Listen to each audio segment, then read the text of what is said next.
Quels sont les effets du Wi-Fi sur les spermatozoïdes? Le Wi-Fi, ce sont ces ondes qui sont utilisées pour recevoir Internet, par exemple, sur votre ordinateur. Eh bien, ce Wi-Fi brûle les spermatozoïdes.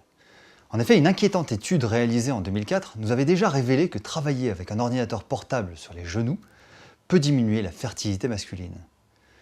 La chaleur que dégage l'ordinateur, couplée à la position assise, fait en effet monter la température du scrotum, ce sac de peau qui protège les testicules et les maintient à une température stable.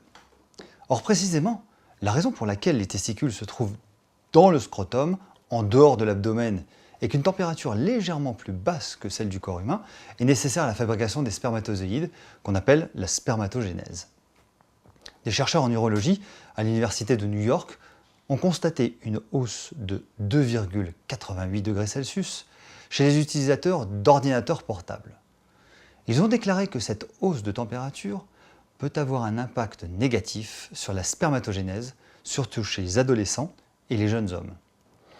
Or malheureusement, une nouvelle étude révèle que, pire encore que la chaleur, les ondes du Wi-Fi de l'ordinateur portable réduisent la mobilité des spermatozoïdes, c'est-à-dire leur capacité à se déplacer spontanément. Une bonne mobilité est indispensable pour permettre aux spermatozoïdes de remonter l'utérus jusqu'à l'ovule, ainsi le féconder. Les chercheurs ont aussi constaté une augmentation de la fragmentation de l'ADN, votre code génétique, et donc une altération du code génétique susceptible lui aussi d'entraîner une baisse de la fertilité.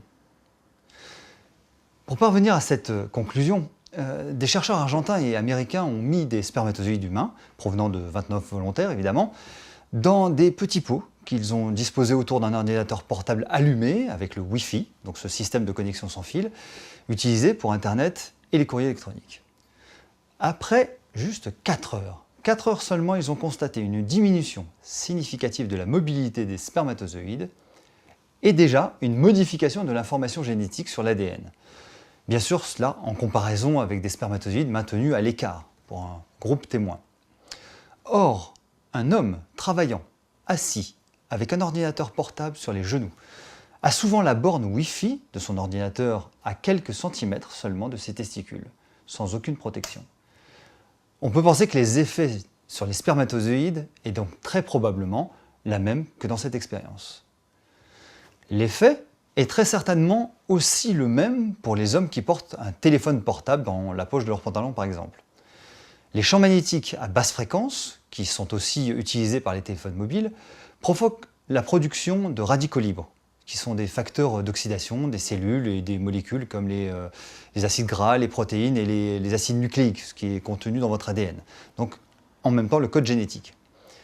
Les radicaux libres réagissent avec les acides gras polyinsaturés dans la membrane de la cellule, provoquant un processus appelé peroxydation des lipides.